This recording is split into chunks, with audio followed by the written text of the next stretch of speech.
L'industrialisation rapide et la population croissante modifient l'avenir de la planète. Il devient évident que les besoins en ressources vont augmenter en même temps que l'accroissement de la population. Il existe également une forte augmentation de la consommation énergétique totale. Les ressources sont limitées, mais pas la demande. Le temps n'est plus au débat, il est temps d'agir.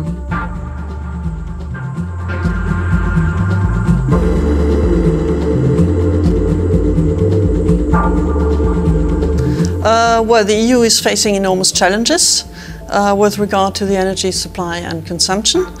Not only the EU has committed itself to reduce greenhouse gas emissions by at least 20, if not 30% by 2020, but also there's genuine strategic concern about the continuity of supply. Au sein de l'Union européenne, tout comme dans le reste du monde, de vraies questions se posent en ce qui concerne les effets de la production d'énergie sur l'environnement, ainsi que sur la continuité de l'approvisionnement énergétique. Les combustibles fossiles tels que le charbon, le pétrole et le gaz produisent 85% de l'énergie de la planète. Mais cet approvisionnement n'est pas intarissable. Le chauffage et le refroidissement des espaces intérieurs requièrent environ 40% de la consommation énergétique totale dans les pays occidentaux. La recherche de solutions centrées sur des infrastructures communes permettant l'amélioration de l'efficacité du chauffage et du refroidissement intérieur est donc une démarche préalable à la stabilisation de la consommation énergétique et des niveaux de pollution dans le monde entier pour le futur. Toujours est-il qu'une infrastructure commune n'existe que pour l'approvisionnement en électricité. We have known this technology for 100 years, but it seems that if you have a large problem, you also have a very complex solution. But it's not needed here. If you have these kind of systems, you can solve lots of the energy problems, but looking where have we a resource and where have we demand and connect it with pipes. That's very simple.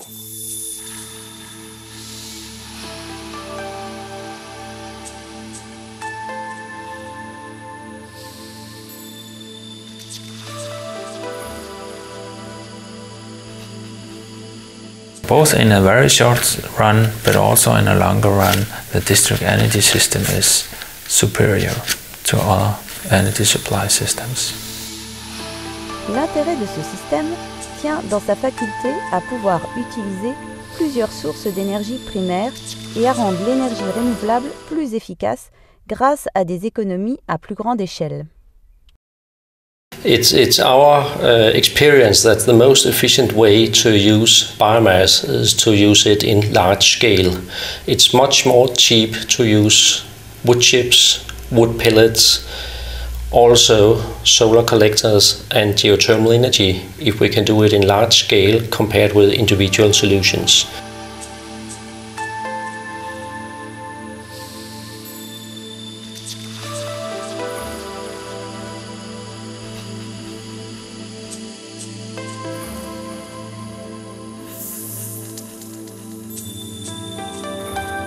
Les avantages les plus cités par les consommateurs actuels de systèmes énergétiques collectifs sont le confort, la facilité d'utilisation et la fiabilité.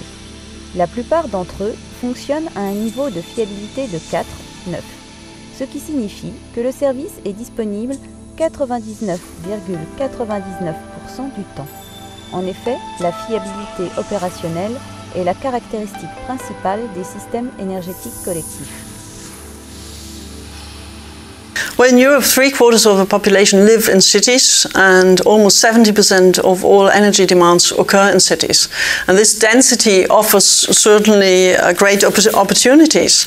And heating plants allow to have a close look at where are the heat sources in an urban environment and where are the heat sinks, and to make it possible to link these without using extra fuels or extra energy sources.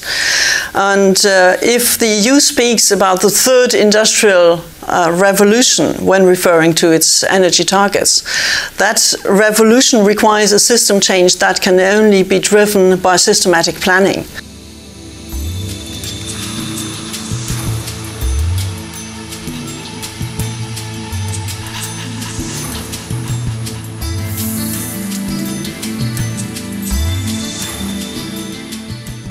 Les directives les plus récentes de la Commission européenne soutiennent fortement les systèmes de chauffage et de refroidissement collectif.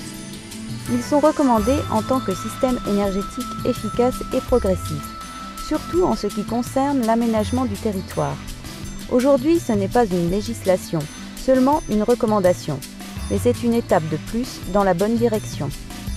So the big news is that within the new directive, the EU wants to promote renewable energies in different sectors, including the heating and cooling sector. So member states will be required to draw up national plans and to set targets for the different sectors and explain how they're going to reach those targets.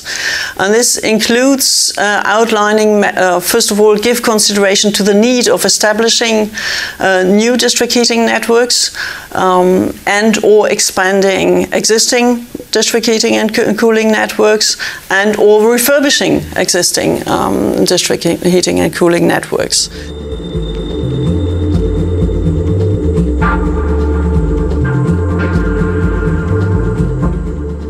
Notre planète doit être un endroit agréable à vivre, proposant de nombreuses sources d'approvisionnement énergétique différentes, ainsi qu'un environnement propre et sain pour les générations à venir.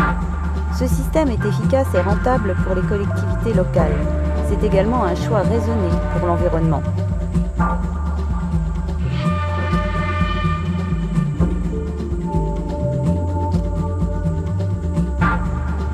Pour le futur, nous devons changer notre façon de penser concernant l'énergie. Et la seule manière d'y parvenir est de le faire à l'échelle internationale, tous ensemble.